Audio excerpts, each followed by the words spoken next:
I'm getting an e103 error on my Nest Thermostat. Where in your home is your Nest Thermostat installed?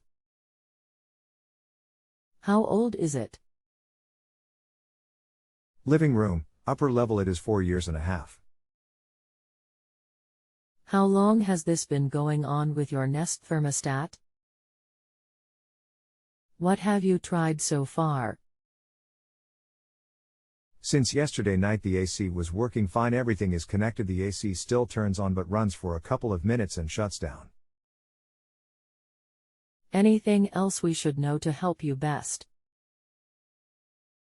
I don't know if my Nest is the problem or my wires.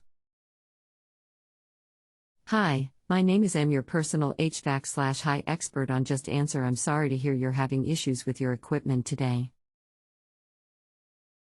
I know firsthand how frustrating that can be. If you give me a few moments, I will provide a response to you on your issue. Please bear with my responses, there can sometimes be a small delay. PL. Okay. Hope you are doing well. E103 is overcurrent, over voltage on the Y1 wire. The most common cause of this is a bad contactor in the outdoor unit. When the coil wears down, there's more resistance in the low voltage circuit, creating a higher amperage. You could also have a loose connection or a burned Y wire.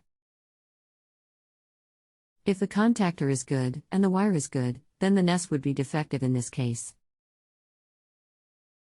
What kind of specialist do I need in this case?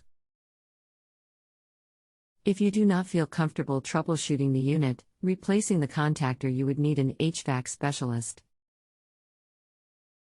If I decide to do so, where do I check for the contactor? The contactor is about a $30.50 part and will require some electrical work, taking wires off, stripping them, might have to crimp new ends on so they will go on the new contactor. The contactor is located in the outdoor unit where the capacitor is. If you are not experienced with this, I would recommend letting a contractor do it. Hope my answer has helped. Thank you. You're welcome. If you have a home improvement or appliance question and want to chat with an expert now, visit justanswer.com/ythi.